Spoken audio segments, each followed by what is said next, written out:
Operation സിന്ദൂരിൽ സൈനികർക്ക് അഭിവാദ്യമർപ്പിച്ച് പ്രധാനമന്ത്രിയുടെ അഭിസംബോധന. ഭീകരർക്ക് ലഭിച്ചത് സഹോദരിമാരുടെ സിന്ദൂരം മായ്ച്ചതിനുള്ള മറുപടി.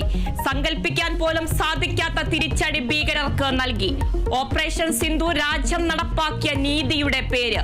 ഈ കാലം യുദ്ധത്തിന്റേതെന്നും ഭീകരതയുടേതും അല്ലെന്നും പ്രധാനമന്ത്രി.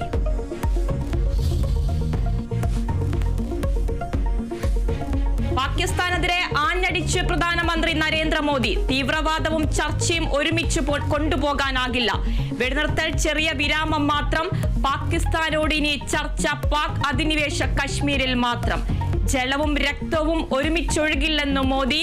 തീവ്രവാദവും വ്യാപാര ബന്ധവും ഒരുമിച്ച് പോകില്ല.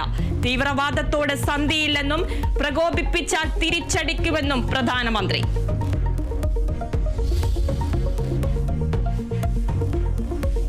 ഓപ്പറേഷൻ സിന്ദൂർ വിശദീകരിച്ച് സൈന്യത്തിന്റെ സംയുക്ത വാർത്താ സമ്മേളനം.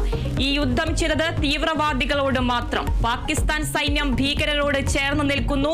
പാക് ആക്രമണങ്ങളെ ഇന്ത്യൻ വ്യോമ പ്രതിരോധ സംവിധാനങ്ങൾ ചെറുത്തു. പാകിസ്ഥാൻ വ്യോമതാവളങ്ങൾ തകർക്കുന്ന ദൃശ്യങ്ങളും പുറത്തുവിട്ടു. കറാച്ചിയിലും ആക്രമണം നടത്തിയതായി സ്ഥിരീകരിച്ച് സൈന്യം.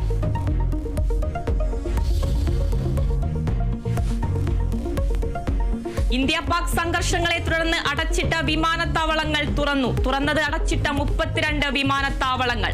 വ്യോമയാന മന്ത്രാലയം അറിയിപ്പ് പുറപ്പെടുവിച്ചു. നടപടി വ്യോമസേനയുടെ നിർദ്ദേശത്തെ തുടർന്ന്.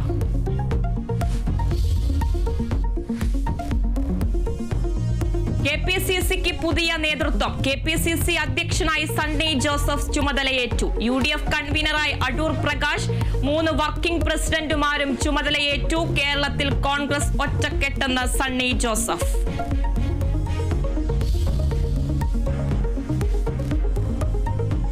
തന്റെ കാലത്ത് പാർട്ടിക്ക് നേട്ടങ്ങൾ മാത്രമെന്ന് K സുധാകരൻ. സംഘടനയെ സെമി കേഡറാക്കി. തെരഞ്ഞെടുപ്പിൽ 18 സീറ്റുകൾ നേടി. ചേലക്കരയിൽ LDFന്റെ ഭൂരിപക്ഷം കുറച്ചു. താൻ എന്നും പ്രവർത്തകർക്കൊപ്പമുണ്ടാവുമെന്നും K സുധാകരൻ.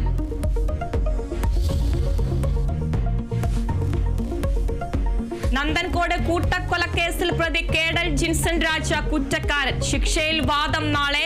പ്രതി കൊലപ്പെടുത്തിയത് മാതാപിതാക്കൾ ഉൾപ്പെടെ 4 പേരെ. പ്രതിക്കെതിരെ ചുമത്തിയ എല്ലാ കുറ്റങ്ങളും തെളിഞ്ഞു. കേസിൽ വിധി വരുന്നത് 8 വർഷങ്ങൾക്ക് ശേഷം.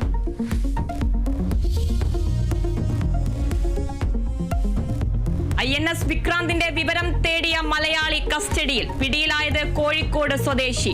ഫോൺ കോൾ വന്നത് കൊച്ചി നാവികസേന ആസ്ഥാനത്ത്. യുദ്ധത്തിനിടയിൽ കപ്പൽ എവിടെയെന്ന് അന്വേഷിച്ചായിരുന്നു ഫോൺ കോൾ.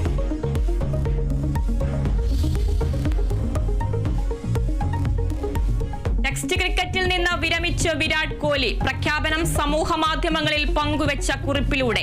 വിരമിക്കൽ ഉചിതമായ സമയത്തെന്ന് കോഹ്ലി. അവസാനിക്കുന്നത് 14 വർഷം നീണ്ട കരിയർ.